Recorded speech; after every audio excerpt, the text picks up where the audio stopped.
Okay, let's close out this short summary of the report on ocean solutions that benefit people, nature, and economy. The third chapter is on roadmap to a sustainable ocean economy. Obviously, every time you think about climate solutions or any type of even socio-technical transitions or changes in behavior, there are always barriers. So these are the main barriers to a sustainable ocean economy. Institutional inefficiencies, lack of planning and integration among other sectors, concern about stranded jobs and communities, so these socioeconomic concerns always play a big role. High costs of capital, so how to motivate investments even though you have calculations that show net benefits of $15 trillion, how to actually get people to invest to realize this net benefit. Suboptimal market dynamics, so all kinds of market forces can be a barrier. Subjectivity and irrational behaviors. So international cooperation in fisheries is subject to many such issues. Nonetheless, institutions and frameworks that support the UN Convention of the Law on the Law of the Sea includes many agencies. So this is the UN Convention on the Law of the Sea. I mentioned Intergovernmental Oceanographic Commission, which is sitting here under UNESCO. There is the WHE, there is the Convention on International Trade in Endangered Species, FAO, of course, and so on. International Maritime Organization, London Convention and Protocol, International Whaling Commission. You probably heard some of these. So the idea is, can these existing governance structures manage to pull off this plan that is proposed here? Or will a new structure be needed, new legislations, new agreements, and so on and so forth? Framework for a successful transition towards a sustainable ocean economy is put in terms of these vertical axes, where we look at three fundamental shifts in the established socially constructed order: ocean action agenda and a robust delivery mechanism. Here we are looking at balanced top-down and bottom-up governance, digital knowledge access generalized for all. So information access is going to be critical for building trust and cooperation. Ocean stewardship enabled by new frameworks and partnerships. So that's why I said whether this existing framework will suffice or not. Under the Ocean Action Agenda, we have structured plan detailing for 10 key transformations of the ocean economy for each area. Why it's important, why it's timely and doable, and what are the opportunities for action to overcome potential barriers and accelerate change.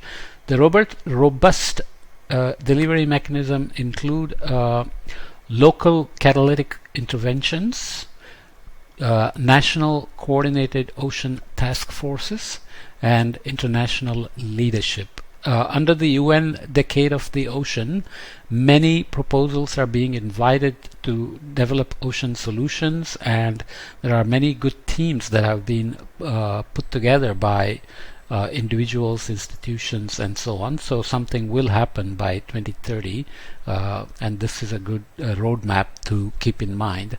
One mandate and 10 components of the action agenda for a sustainable ocean economy include these things: 5 cross-cutting enablers for a sustainable ocean economy, data reform, goal-oriented ocean planning, innovative finance and de-risking, stopping land-based pollution, and upgrading ocean accounting. We looked at this before, and we are looking at these feedbacks or interactions between them, port operations and transportation and offshore wind energy, and so on. 5 key sectors to be transformed towards a sustainable ocean economy. So you have sustainable ocean food production, clean energy, low carbon transportation and ports, tourism, and ocean restoration and protection, and how they have to be synergized and synchronized. The 5 building blocks are key to creating a sustainable ocean economy. So building blocks include using data to drive decision making that we mentioned before, engaging in goal-oriented ocean planning, de-risking finance, and using innovation to mobilize investment. This is going to be critical.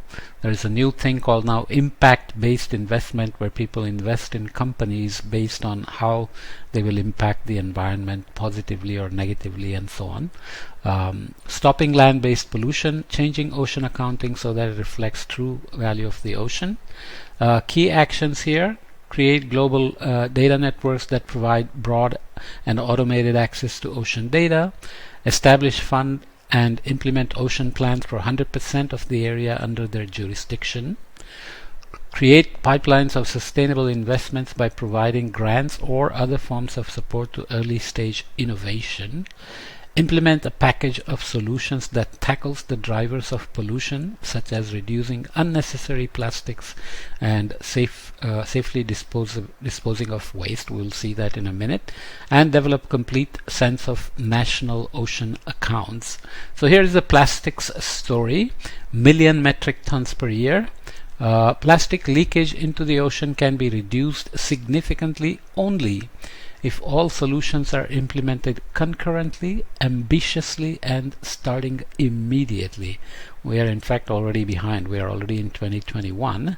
So business as usual would take us here over 400 million metric tons per year. So the actions here include reduce, eliminate, reuse, so consumer and new deliverable models, substitute, coated paper compostables, recycle, 84, so that's in terms of percentages, that's in terms of million metric tons. So 130, 71, 84, and so on are in million metric tons, and that's the percentage of the total. Mechanical recycling closed loop, mechanical recycling open loop, chemical recycling plastic to plastic, P2P, chemical conversion, plastic to fuel, landfill, incineration, open burning. So in mismanaged we have reductions of 44 million tons per year by open burning, terrestrial pollution, and ocean pollution. So you can see that this is what would be needed by 2040 to drive down the plastic leakage into the ocean. I think you've probably seen lots of good documentaries, news articles, infographics, and so on ocean plastic pollution. As for sustainable food production, looking historically from 1960 onwards, a lot of the edible food in million metric tons obviously has come from capture fisheries. Industrial fisheries have been trawling the hell out of the ocean. All fisheries are mostly endangered, exploited, or about to be exploited, and so on. Mariculture of animals and mariculture of plants has added a little bit and is increasing, but obviously we have to worry about the projected needs by 2050. This is just a quick look at carbon footprint in kilogram of CO2 equivalent per kilogram of edible meat, comparing ocean versus land. So comparison between ocean-based and land-based sources of proteins. Culturally, many societies depend on ocean source of protein or land source of protein. So changing behavior is going to take lot of social science expertise on how behavioral change can be brought about. It's not just about legislating things. You cannot tell people to stop eating beef because it's environmentally unfriendly, high carbon footprint, and takes a lot of area to produce, and so on. Nonetheless, you can see here farmed bivalves, high volume fisheries, finfish aquaculture, poultry, and so on.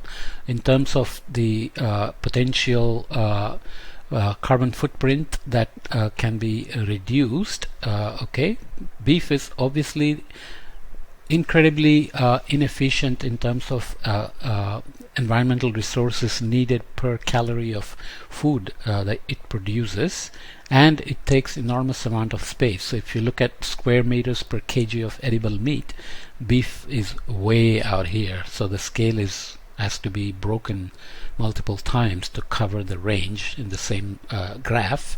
And the same for pork and poultry, but finfish aquaculture can keep it very low in terms of square meter per kg of edible meat. As population may go up, even though more and more evidence suggests that it may plateau or even start dropping, but the projected food needs will require that we meet these demands using ocean sustainably. Illustrative examples of sustainable ocean economic zones. Again, I won't go into the details, but there are multiple examples given that combine wind, industrialized ocean and shipping lanes. So you can see these here. Estuary, salt marshes, mangroves, beaches, and so on. So combining ecotourism, marine protected areas, and small scale fisheries. And low trophic farming, it should be trophic, MPAs and protected natural coastline infrastructure and sustainable artisanal fishing. That's a cultural livelihood in many places that cannot be simply eliminated. Finally, common management elements to all of these ocean economic zones. Dense network of sensors allows scientific monitoring of the zone.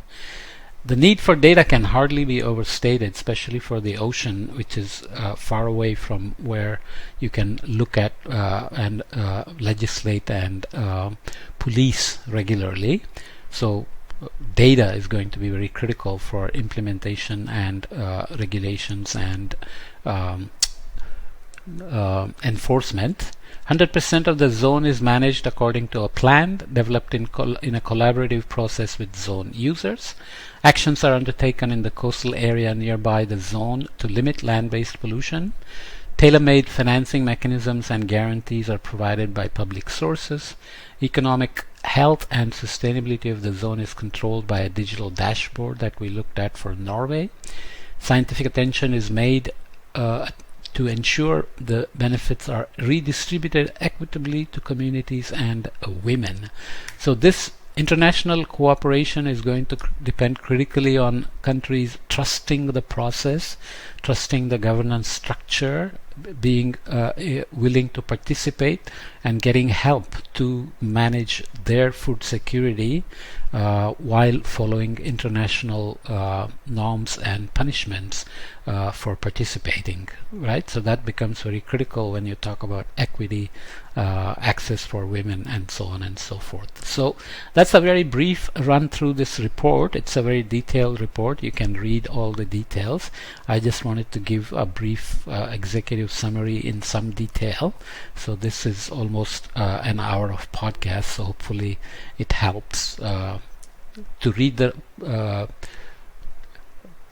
report or to just get a sense of what the report is all about.